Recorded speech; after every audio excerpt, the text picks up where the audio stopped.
धारा 28 किसी अनिश्चित घटना के घटित या न होने पर वैकल्पिक हस्तांतरण की प्रावधान देता है।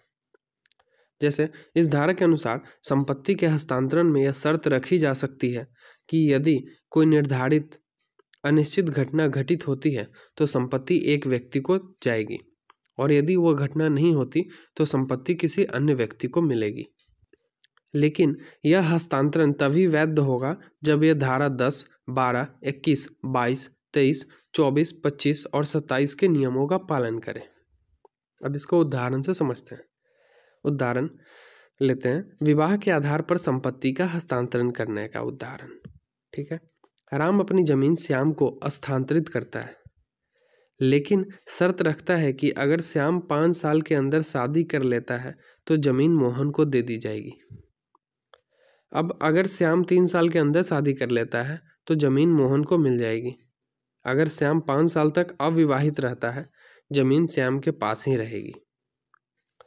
दूसरा एक उदाहरण देखते हैं। राम 10,000 रुपये श्याम को देता है, लेकिन शर्त यह रखता है कि अगर श्याम 2 साल के अंदर वकालत की परीक्षा पास नहीं करता तो ये पैसे मोहन को मिल जाएंगे।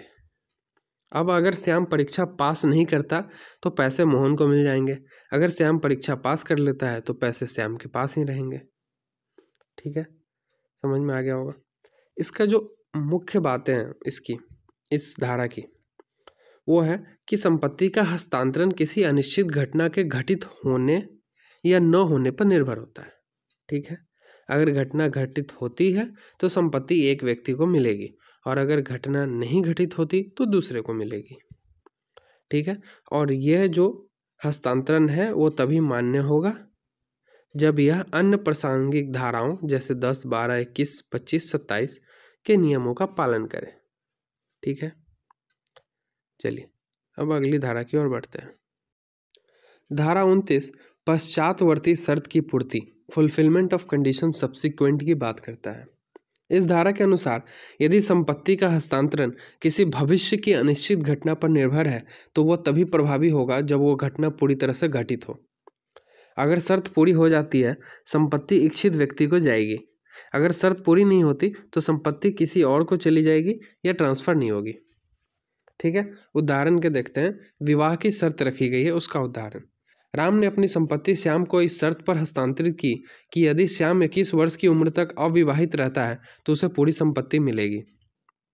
अब अगर श्याम 21 साल की उम्र तक अविवाहित रहता है तो उसे पूरी संपत्ति मिलेगी, लेकिन अगर श्याम 20 साल की उम्र में शादी कर लेता है तो संपत्ति मोहन को चली जाएगी। बेसिकली धारा यही कहती है।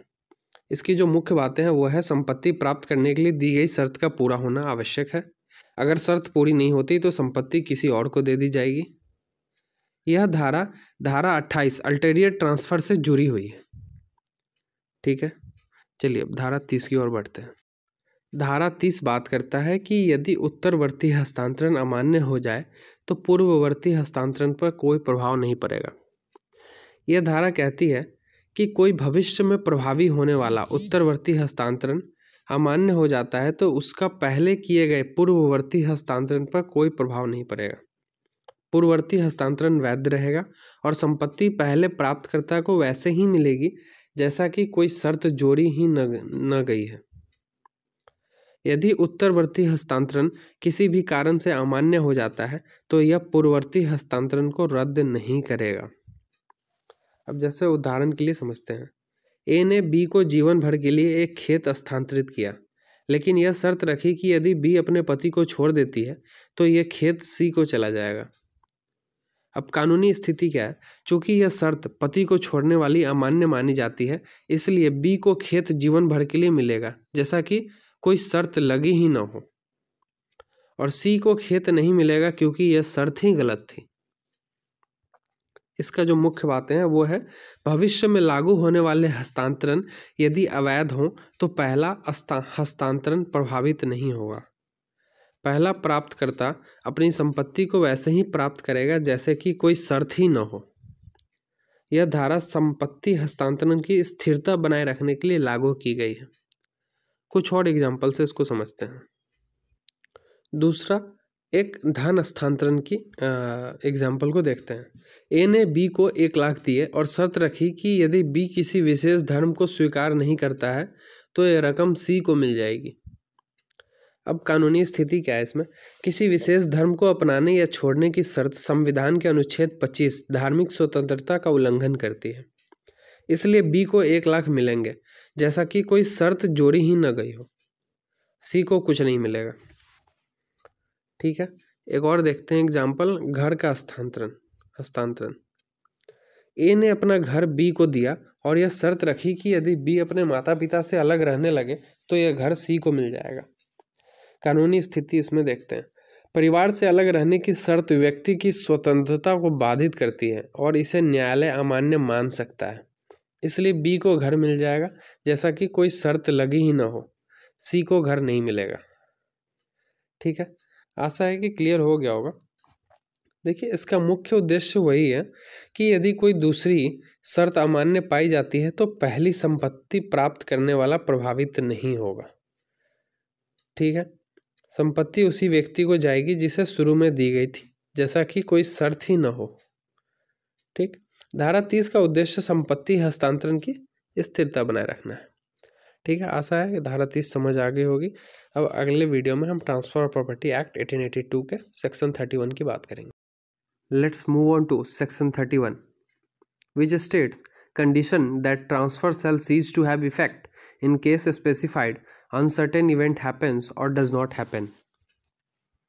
धारा 31, यदि कोई अनिश्चित घटना घटित हो जाए या न हो तो हस्तांतरण समाप्त हो सकता है। इस धारा के अनुसार किसी संपत्ति का हस्तांतरण इस शर्त के साथ किया जा सकता है कि यदि कोई विशेष अनिश्चित घटना घटित हो जाए या न हो तो वह हस्तांतरण समाप्त हो जाएगा। सरल शब्दों में समझें तो यदि संपत्ति प्राप्त करने वाला व्यक्ति ने कोई शर्त पूरी नहीं की या कोई अनिश्चित घटना घटित हो गई तो उसकी संपत्ति पर जो अधिकार था वो खत्म हो जाएगा। उदाहरण के लिए खेत का एक हस्तांतरण देखते हैं। ए ने एक खेत बी को जीवन भर के लिए दिया, लेकिन यह शर्त रखी कि यदि बी खेत के जंगल को काटेगा तो खेत पर उसका अधिकार समाप्त हो जाएगा। अब इसमें कानूनी स्थिति क्या बनेगा?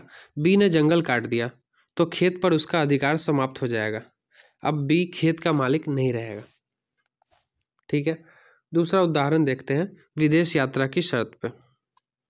ए ने अपनी जमीन बी को दी और यह शर्त रखी कि यदि बी 3 साल के भीतर इंग्लैंड नहीं जाता तो जमीन पर उसका अधिकार समाप्त हो जाएगा। बी 3 साल में इंग्लैंड नहीं गया तो उसका जमीन पर अधिकार समाप्त हो जाएगा। तो इसके मुख्य बातें क्या क्या हैं? यह धारा कहती है कि यदि कोई निर्धारित अनिश्चित घटना घटती है या नहीं घटती तो संपत्ति प्राप्त करने वाले का अधिकार समाप्त हो सकता है। ऐसा हस्तांतरण वैध होता है जब तक कि यह किसी अन्य कानून का उल्लंघन न करता हो।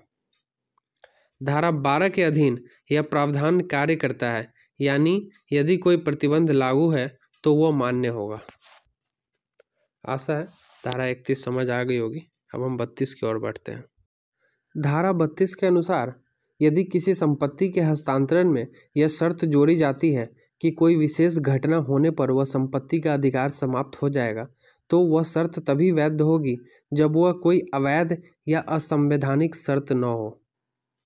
सरल भाषा में समझते हैं, यदि किसी व्यक्ति को कोई संपत्ति दी जाती है लेकिन इस शर्त पर दी जाती है कि किसी विशेष घटना के होने पर उसका अधिकार समाप्त हो जाएगा तो वह शर्त वैध तभी होगी जब वह कानून के अनुरूप हो।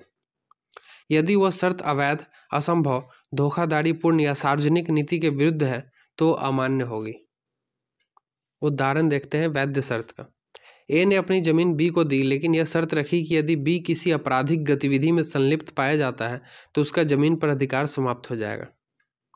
यह शर्त वैध है क्योंकि यह कानून का उल्लंघन नहीं करती और न्याय संगत है। यदि बी अपराध करता है तो उसका जमीन पर अधिकार समाप्त हो जाएगा। अब अवैध शर्त का उदाहरण देखते हैं। ए ने बी संपत्ति को दी, लेकिन यह शर्त रखा कि यदि बी किसी विशेष धर्म को नहीं अपनाता तो उसका संपत्ति पर अधिकार समाप्त हो जाएगा। यह शर्त अमान्य होगी क्योंकि यह संविधान के अनुच्छेद 25 धार्मिक स्वतंत्रता का उल्लंघन करती है। ठीक है, तो इसके जो इम्पोर्टेंट पॉइंट्स है वो है किसी संपत्ति के हस्तांतरण में यदि यह शर्त हो कि किसी घटना के होने या न होने पर हस्तांतरण समाप्त हो जाएगा तो वो शर्त वैध तभी होगी जब वो कानून के अनुरूप हो। अवैध, धोखाधड़ीपूर्ण, असंभव या नैतिकता के विरुद्ध शर्तें मान्य नहीं होंगी। ठीक है, यह धारा 32 थी। अब धारा 33 की ओर। धारा 33 किसी कार्य को करने की शर्त लेकिन समय निर्दिष्ट नहीं होने को दर्शाती है। इस धारा के अनुसार यदि किसी संपत्ति के हस्तांतरण में यह शर्त रखी जाती है कि प्राप्तकर्ता को कोई विशेष कार्य करना होगा, लेकिन उस कार्य को पूरा करने की कोई समय सीमा तय नहीं की गई है, तो यदि प्राप्तकर्ता उस कार्य को अस्थायी रूप से असंभव बना देता है तो यह शर्त टूट जाती है। अब इसको समझते हैं। यदि कोई संपत्ति इस शर्त पर हस्तांतरित की गई है कि प्राप्तकर्ता को कोई कार्य करना होगा, लेकिन यह नहीं बताया गया है कि कब तक करना होगा, तो यदि प्राप्तकर्ता उस कार्य को करने से हमेशा के लिए इनकार कर देता है या उसे असंभव बना देता है तो उसका संपत्ति पर अधिकार समाप्त हो जाएगा। अब इसका है ना परिस्थिति देखते हैं, एक जैसे वैध शर्त और उसका उल्लंघन। ए ने बी को अपनी जमीन यह शर्त रखकर दी कि बी गांव में एक स्कूल खोलेगा, लेकिन कोई समय सीमा नहीं दी। कुछ वर्षों बाद बी उस जमीन को किसी व्यापारी को बेच देता है, जिससे स्कूल खोलना असंभव हो गया। यहाँ बी ने कार्य को असंभव बना दिया, इसलिए शर्त टूट गई और उसका जमीन पर अधिकार समाप्त हो सकता है। यहाँ पे हुआ नहीं है, हो सकता है। अब दूसरा कोई उदाहरण देखते हैं। ए ने बी को संपत्ति दी इस शर्त पर कि वह एक अनाथालय बनाएगा, लेकिन समय सीमा तय नहीं की। बी ने अब तक अनाथालय नहीं बनाया, लेकिन वह इसे असंभव नहीं बना रहा, बल्कि भविष्य में बनाने की योजना है। अब यहाँ बी का अधिकार बना रहेगा क्योंकि उसने उस कार्य को असंभव नहीं बनाया है। वो हो सकता है कि फ्यूचर में उस कार्य को करे। ठीक है, तो इसकी जो मुख्य बातें हैं वो यही है। यदि किसी संपत्ति हस्तांतरण में कोई कार्य करने की शर्त हो लेकिन कोई समय सीमा तय न हो, तो प्राप्तकर्ता को वह कार्य करना होगा।